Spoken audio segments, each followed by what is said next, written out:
Good morning. My name is Ulisse Di Corpo. I'm the promoter of the permanent conference on life energy, syntropy, and resonance. And I'm here today with Maurizia Mancini. Well, Maurizia, would you tell us something about you? Sure, I'm very happy to be here. Thank you, Ulisse.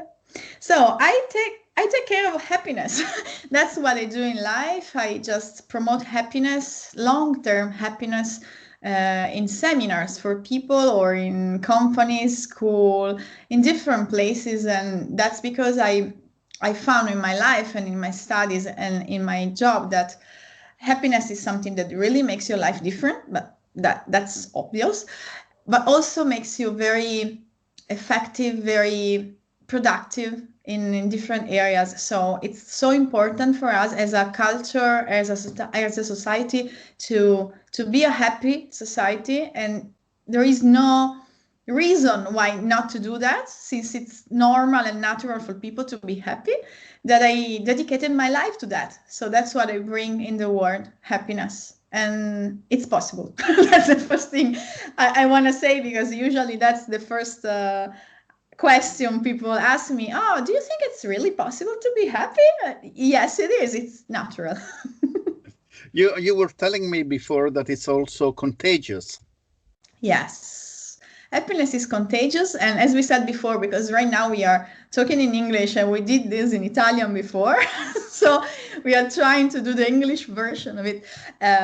It's contagious in a very, very nice way, because it's not contagious only as you think it can be. Like you are happy and your friends, the people that you spend your time with are happy, but also study shows that also your neighbors become happier. That means that even if you see somebody just for a few moments, just say hi in the morning, your happiness can be contagious to him or to her. And that's beautiful. You know, it's more contagious than what we think it can be. So going towards happiness is a real possibility. It's not just an utopia. No, it's definitely a possibility. It's something natural.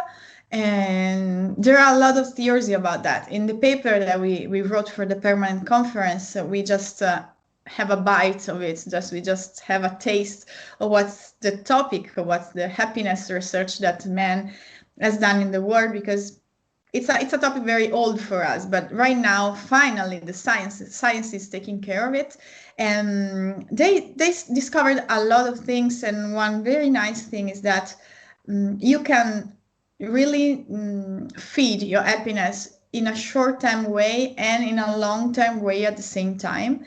And that's important, because usually in the past there were kind of a different view about that, when people were concentrating on the long-term happiness. They kind of saw the short-term one as like the shallow version of it, and there were other people that were just taking care of pleasure, so happiness, or removal of some kind of pain or some kind of problem in the short term, and they were just concentrating on that, and they would say, okay, I want everything and I want it now. And they didn't found a place to meet in between. And right now science demonstrates that it is possible. And they say that there is a genetic basis that takes care of 40% of your happiness, let's say that, but the 60% is in your hand.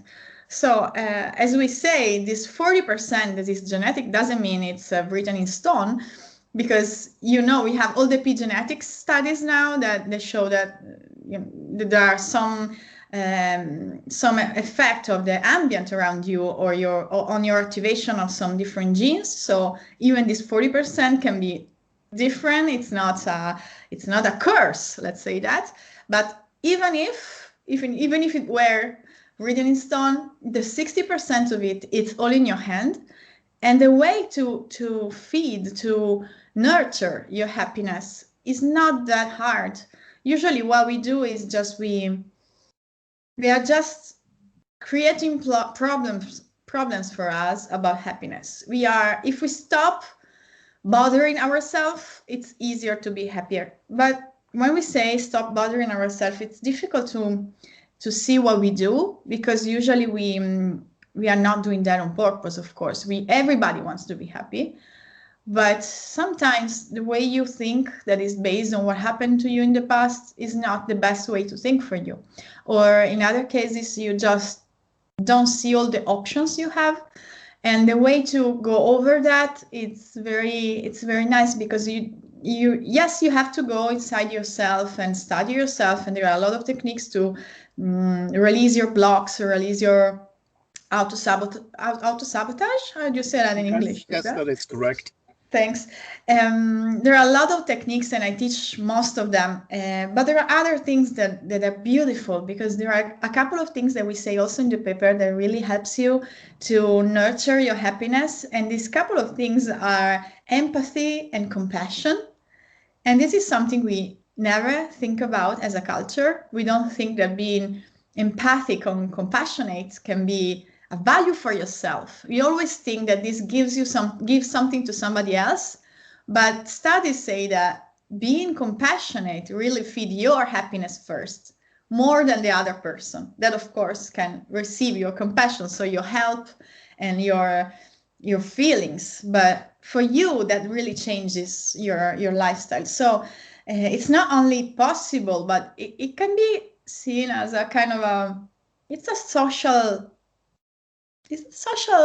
contribute that you can really give. It's a very practical thing you can do to make the world better, not just your life. So sometimes people ask me if it's too egoistic to try to be happy all the time. And I say that there is no happiness all the time. There is a unhappiness, and we can speak about this in a few minutes, but it's not selfish, because when you're happy, you are better as a person.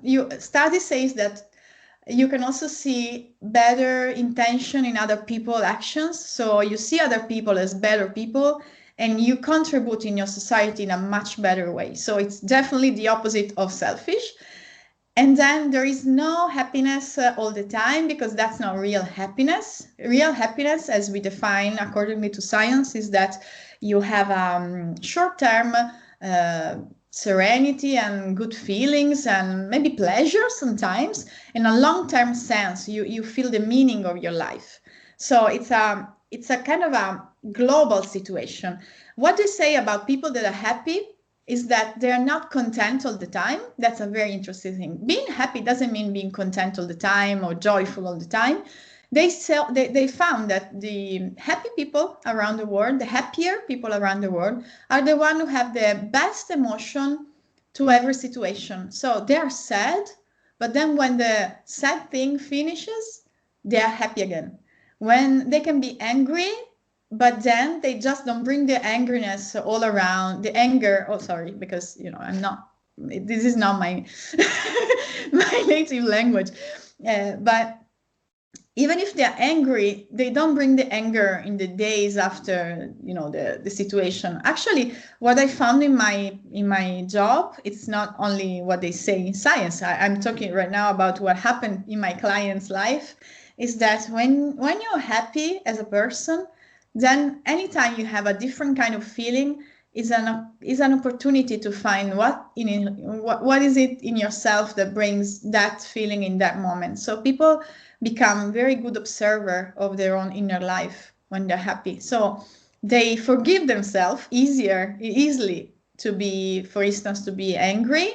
And then after this forgiveness, that is much easier when you are a happy person, they just go and see, okay, now I want to see what really made me anger, what really did the thing. Because sometimes we just don't know why we are what's the real reason why we are angry. And when you're happy, you have more instruments to do that. So you're basically a better person. Well, maybe it's my perception, or I might not be right, but I have the impression that we live in a moment of human history when most people are unhappy.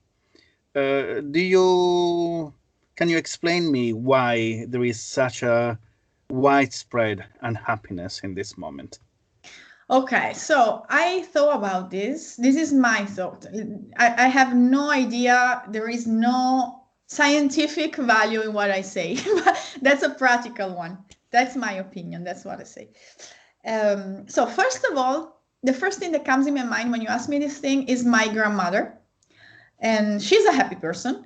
But we were talking about that a couple of months ago. And I asked her, because I'm very curious about my great-grandparents. And I asked her, do you think they were happy or they were unhappy? And she told me very candidly that, candidly, is that an English word? Or Yes, just, yes, you can use it, yes. She told me, you see, we didn't really ask ourselves this question that time. We were busy doing something else. So first of all, the first thing is that happiness now is a topic. So people are asking themselves if they are happy. It's not something that is universal, and it's not something that happened all the time in the history of man. But at the same time, it has been a very, very important theme forever. We have studies that show that 5,000 years ago it was a topic, you know. So it's both things. It depends on which kind of question you ask yourself.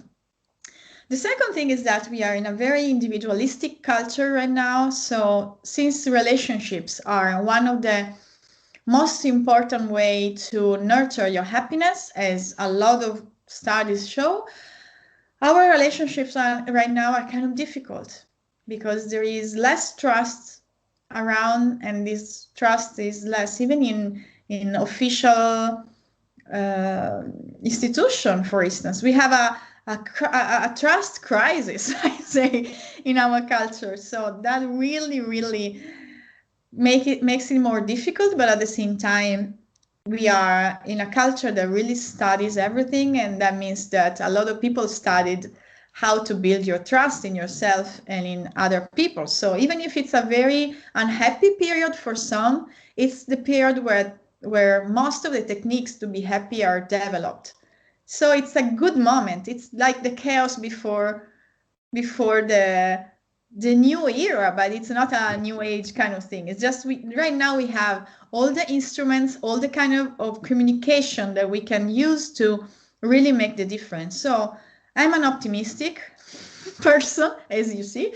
And I think that even if right now a lot of people are unhappy, this is the first moment in history when humanity can really work on this theme all together and really take care of it practically. We have the instruments now. So it doesn't really matter if they are really unhappy now, because right now we can do something. If we were unhappy 3,000 years ago, or maybe even 500 years ago, we didn't have the instruments to take care of everybody's happiness. And at the same time, maybe we didn't have the right question to show that there was a problem. Right now we have both. So even if a lot of people are unhappy, it's a good period to be happy. Well, now it's probably a bit different, but I spent some time in China with Antonella, my wife. And usually when we go abroad to talk at conferences, we always want to come back to Rome, because we say Rome is the most beautiful place. But when we were in China and we were on the point of coming back, Antonella at the airport started crying because she didn't want to come back to Rome. She said she had been so happy in China in a way that she didn't experience before. And that was something that I also experienced there. There was a cohesion, a way of being together among the people there, because we were among Chinese people. That I didn't know anything about it before. So did you have any experience about the West and the East on how they deal with happiness? Definitely. So I went to China. I worked there for 3-4 times. My experience was different because I was in a very industrial situation. So I was the foreigner coming there, and they were showing me like the public version of it. So I didn't have a lot of connection with a lot of Chinese people. So I can't say about China about that.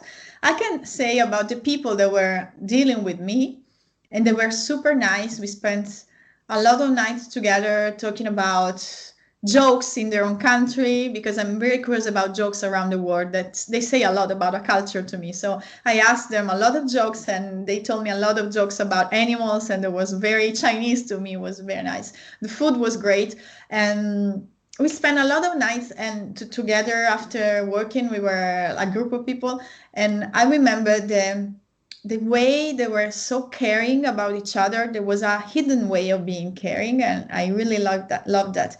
But my experience about East West is more down south. I travel extensively in Indonesia, and Indonesia is a place where people are very different, because every area is very different from the other one. Religion is different, culture is different, even the shape of houses are different. In Sulawesi, they have a very peculiar way of building houses. And what I saw there is that there is more inner silence, if I can say, and that this inner silence is kind of polluted by all the contexts that try to imitate the westernized world.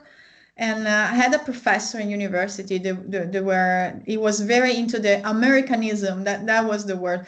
That the way that countries outside of the U.S. try to imitate the U.S., they do it in the bad way. So they don't really look like the U.S., but whatever they try to be like the U.S., they do it badly. So, for instance, the inner silence of these people were matched with a very crowded way of living. All the trips in buses or trains, there was this loud music, very high air conditioning, so everything was very, very was the opposite of their culture. And I remember that when I was studying at Columbia University in New York, there were some Korean friends of mine in my class. They were all reading a super best-selling book that was I don't remember exactly the name, but the sense of the name of the book was Escaping the Bamboo Cage. So coming out of the Eastern culture, that was it, escaping the bamboo cage. And that really impressed me, because their culture was great in a lot of ways. They had a lot of problems in other ways, but their culture was great. They had a sense of family that really was very deep, and that really makes a difference. About the happiness of these people, I can't really say, because I didn't go there with the eye of the observer about happiness at that point. But what I can say is that the philosophy that they have, that doesn't mean that people that are living today are following it, because I don't know what they do in the everyday life, but the legacy of their culture is very important in the topic of happiness, because they developed, especially in India, they developed all the inner practice that you can do to touch the essence of yourself. And that's really the basic of happiness, because knowing yourself and knowing who you are deeply, that's so liberating and fills you with joy. That's the basic. So I can say that in the history of man, they did a lot about happiness. I think they are kind of master of happiness. I don't know if they are applying now all the philosophy they did in the past. Like we Italians, we are not really following what our great philosopher did in the past. So I can really say for contemporary Asian people, but I can say about philosophy, their philosophy is great, and their practices are so devotional, and we miss this devotion in our culture right now. You were talking before about a trust crisis among people. Well, what I discovered in China was a system that they named guanxi, which means close relations. And they start working on it when they're still little kids, like 5 years of age. Their grandfather gives them a red envelope with some money in it, and they know that the money they receive is not for them, but it is for them and their close relations. So they start giving and receiving money. There is always this giving and receiving that allows them to find and discover the people they really trust. They use money in a totally different way. And what impressed me was this cohesion and the way how people trust each other. And I think that the power of China now is based on this, say, guanxi system, this way of being together and trusting other people. That's a great thing. It reminds me of a study of Clifford Geertz, is a very famous sociologist. Yes. And there is a study of him that really moved me. It's about cockfighting in Bali. That's what he was studying. It's a very old study, and he went to Bali to study the importance of cockfighting for the culture. And going there, he didn't really find a way to enter the community. He didn't know how to really enter the community. And he's an ethnographer in English, as an ethnographist. I'm not sure, but probably it sounds something like that. Yeah, right. So his way of doing anthropology was going into the culture and becoming part of the culture to understand it from inside. That what we was using. And he wasn't able to do that, and it was very sad. He and his wife were living there for months, and they were kind of outcasts. And then one day, since cockfighting is not legal there, it wasn't legal at the time. Now it's not even common anymore. One day, police arrived during a cockfighting match. So everybody runs, and they see a family that really grabs them and bring them to their home. And they were very happy that they really saved them from police, because police was bad to everybody in that moment. So when they were in this house, they discovered that everybody in the village knew everything about them. Everybody were following them, their life, what they were doing. And that what happened is that every time they were visiting people, they were left in the guest area of the house.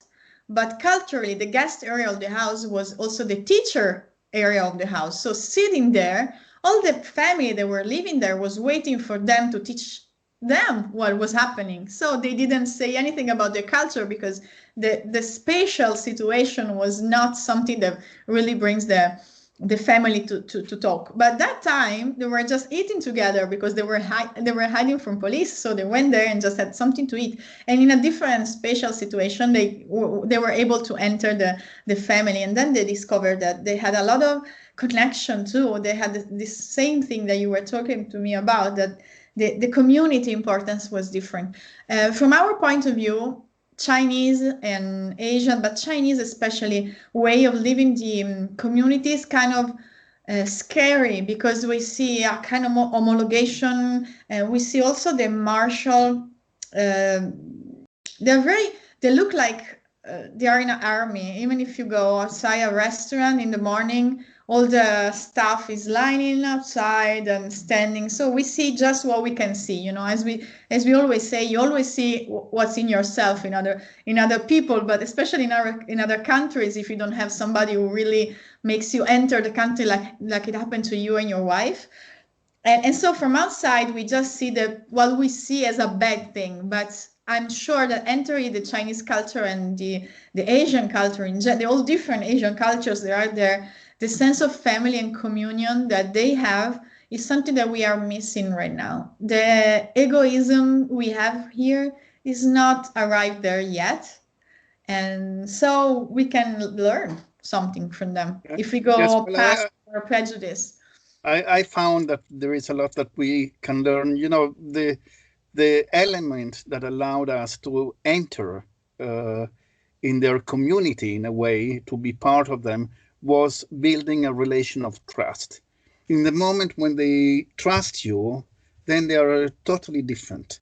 And we found a Chinese type of environment that was more similar to what we think about people from Naples, like singing and being very confused, and which was totally different from what we were expecting. So, things can appear in so many different ways, depending on how you get in contact with them. But about trust, I have a thing that I want to say, because I go back to my job, and when I work on trust, there is a thing that is so important to build it. build it inside yourself. It's a suggestion that really comes from spirituality. When you know, spiritual people, mystics around the world, had to face everything that blocks the human being to be realized. And usually whatever blocks you from being illuminated or realized, it definitely blocks you from being happy. So they are master in happiness, even if they were looking for something else. And there is a thing about trust that is so important, that usually when you don't trust somebody, it also means that you have a low trust in yourself. Because really, if you build your self-trust, you know that you can face everything, let's say. So your trust is bigger than what other people can really do. Your trust in life, your trust in yourself, that is, there are two different trusts, but they're very linked, really makes the trust you can have in others. So the first thing that we do with people who have trust issues among my clients is working on self-trust. And usually you don't think about it, but when you have trust issues, there is something that you don't trust about yourself. And for instance, people who have jealousy problems, let's say, if you just go deep enough, if they go deep enough, because I do nothing, I just give them the instruments to do them themselves, and they come up with this, they find that they're not sure about how they could face some kind of pain, how they could face some kind of like practical situation. So building this self-trust, like I'm okay in any situation, really makes you available to trust other people. So working on your trust is always the best way, the quickest way to also being able to trust other people, and also to be trusted, because if you don't trust yourself, why other people should trust you? So, And so now, Maurizia, just to conclude, would you say the path to happiness, it is a short path or a long path?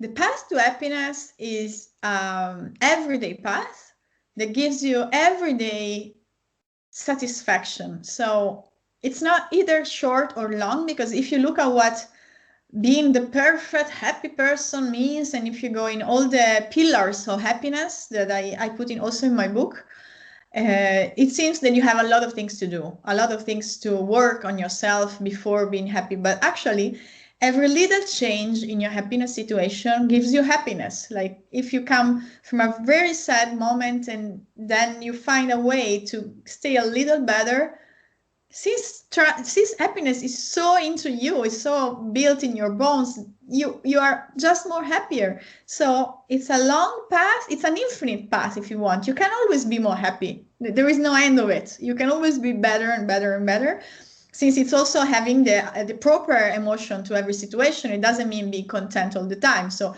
it's being okay with your emotion and being able to give yourself pleasure and serenity in the short term, and finding and living your sense long term.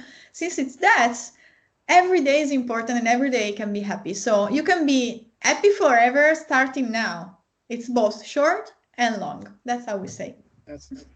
Well, Maurizia, thank you a lot for your very happy presentation. And I'm sure that a lot of other people will appreciate what you have said and will contact you for the help that you can provide to them.